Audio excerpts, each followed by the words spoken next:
welcome back to Thailand, welcome back to me, True Blue Thai here in Thailand. Hope you're doing well.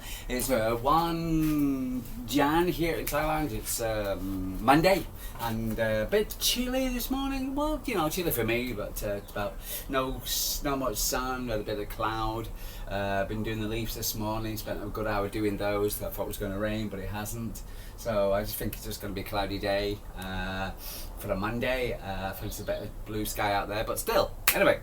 So that's what it is, but it still feels humid, as it were. But I don't mind. It's like a warm blanket over you. Love it, absolutely love it. It's one of the reasons why I came to Thailand. It's because of the beautiful sunny weather all the time, 7 days a week. Water, the most important item. Yeah, you need to do in Thailand. First thing you need to do in Thailand. Anyway, guys, I hope you're doing well. It's another day, for instance, another week, and in the Manchester City, for instance, and got a few things to talk about today. Regarding, what's it called? We've got the Euros, women's Euros, which is still going on in Switzerland, and we've got the, for instance, still the transfers. Is still going on. That's going on, I think, till the year August now. For instance, so that's going to be, I think, it's the end of August now, the transfer window. But for instance, and and other bits and pieces about Man City. Anyway, so let's crack on. What I can see is that. What's it called? What can I see, for instance, is that let me just focus on this for 1 second. I think it's beginning to bug me a little bit, and I just want to, your opinion, because I don't know. AI. Now we know AI is going to be played by a massive part in our lives. It's making a lot of people kind of a bit lazy, to tell the truth. Write me a paragraph, write me do this, me do that, rather than using the old Nokia, etc. But it sounds so false again. And now we're seeing a lot of Man City channels are AI, and there's two. What's it called? I've noticed on YouTube, I don't know who they are. What's it called? These people are. I don't know, for instance, are they City fans? And why are they using AI? Why not the talk? Because again, when they say things, etc., you could say, well, some of the stuff is relevant. But it just doesn't feel believable, and especially when somebody says, "Hello, City fans, my beloved City fan, my citizens." There's a woman voice at the moment, AI voice, and it sounds so terrible.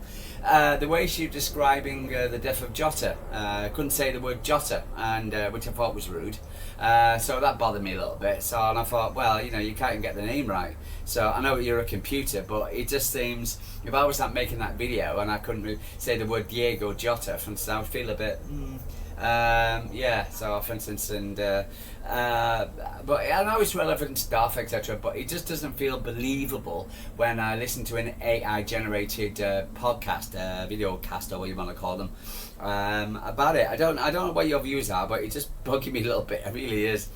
There's another thing also bugging me a little bit, what's it called, which was these constant rumours about Nicole Gonzalez. And it's in Bild today, I believe, the German newspaper. Now, okay, I'm sorry. Just because it's in a German newspaper, who also, weren't they responsible for 115, talking about the 115 nonsense in the beginning? So we're supposed to believe what these newspapers are saying, and people are picking up on the bandwagon about Nico Gonzalez leaving Man City, or look, his agent looking for. I doubt it very much. I was listening to JCG, and he was giving the old, what, really? Only spend 50 million quid, now we're going to get rid of him after a few? No.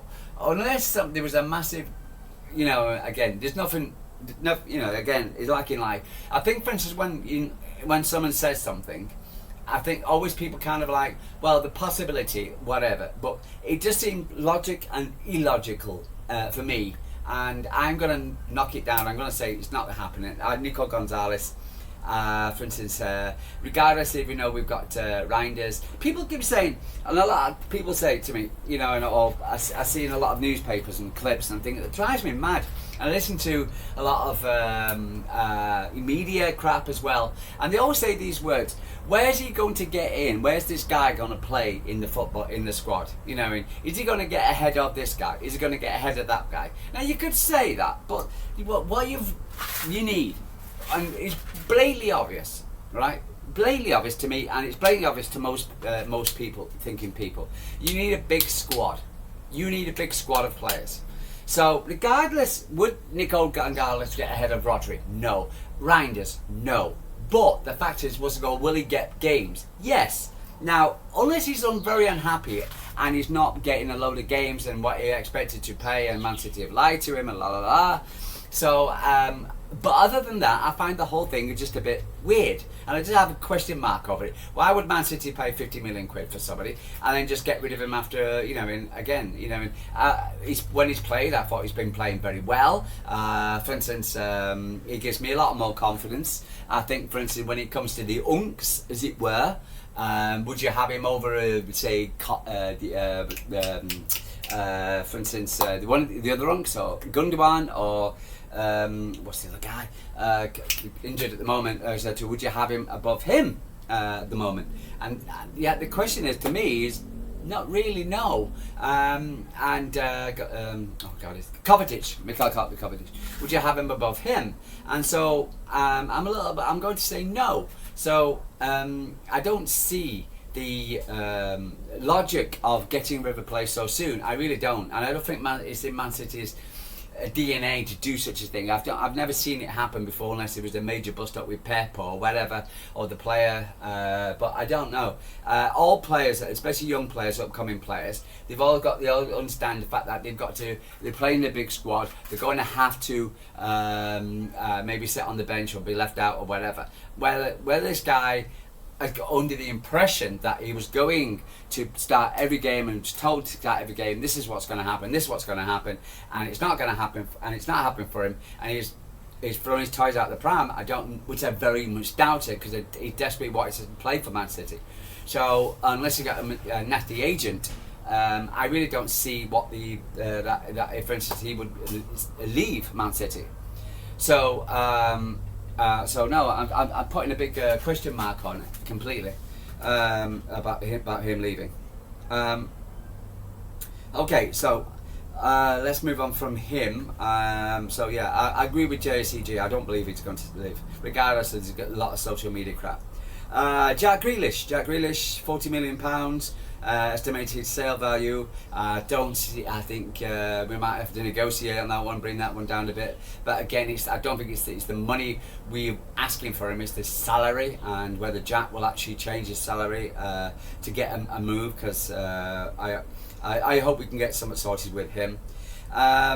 Incomings, more talk about, again, social media, blah blah blah, but more people talking about the fact that reports that Man City now are in negotiations, or begun initial negotiations, for Denzel Dumfries.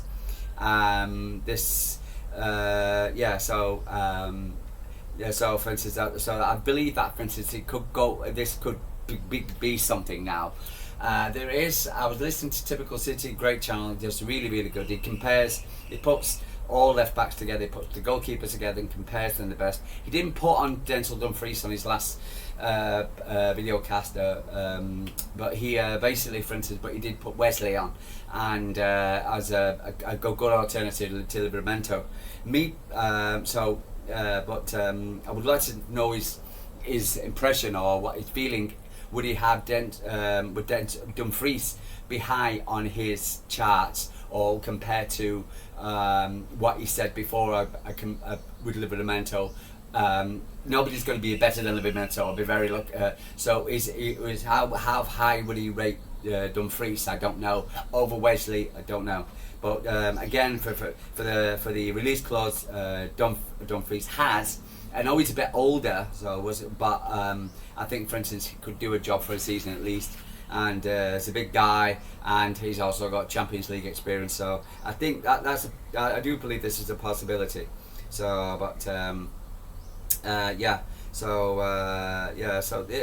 there's something. We'll go back to Nico Gonzalez. This was something I read. Man City are going through a period of major renewal amongst the players, which could be leaving Nico Gonzalez. The Spanish midfielder, who arrived in January for €60 million, has struggled to find a playing time, especially after the rivals Tiana Reinders, which has made it harder for him to break into the team. According to Bill, Gonzalez's agent already started offering the player to various European clubs as well as teams in Saudi Arabia in search of a new destination. City, for its part, is open to evaluation offers satisfactory, leaving the door open to potential transfers in early summer window. I'm not buying it. I really am not buying it. Again, it's Build. I don't trust them. They're like the Sun on Sundays, it were. For instance, I don't trust a lot what they say. For instance, yeah. So. I really don't. So, but we'll take it from there. Okay, cool. Right. We've on to the women's Euros. So there was a couple of games yesterday. For instance, popping on to that. Yeah, we've got one of our ladies are playing against for Switzerland. So let me just pop onto that. But yeah, I don't know. I really am two minds about this. I can't see it. I really can't. And regardless, I'll just yeah. So anyway, so pop onto the Euros. Okay, so Norway played against Group A, Group A games. Norway beat Finland 2-1. Switzerland beat Iceland 2-0, and that was our interest as a City fan. So for instance, the person we were looking at there is our new signing of Beney. She played 90 minutes, played number 19. She's a left back, a right back. She's a right back, and she's played a 5-man defence. 5-3-2-1. She played 90 minutes. Didn't score, but in a crowd of 29,000. But Switzerland beat Iceland 2-0. So yeah, congratulations to her. We've got a game today, which against Spain. We have another lady who's playing. For instance, one of our signings. So she will be playing today against Spain. They've got. Let me just double check that for you. Hope you're doing well. How are you doing? How's life? Do you have a good weekend?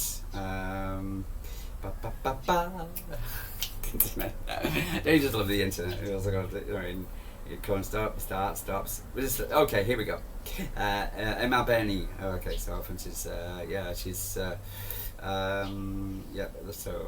So Switzerland, they lost the first game against Norway, and now they beat. Took with the 1-2-0 against. Leila Ozabi. Sorry if I'm pronouncing that name. In Spain.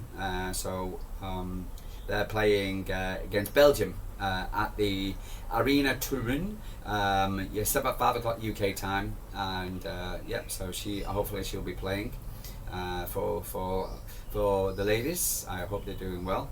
Let me just have a quick look at the fixtures which are coming up for the ladies. Are you watching the Euros? I've got to say, honestly, to be perfectly honest, we can't get the Euros over here.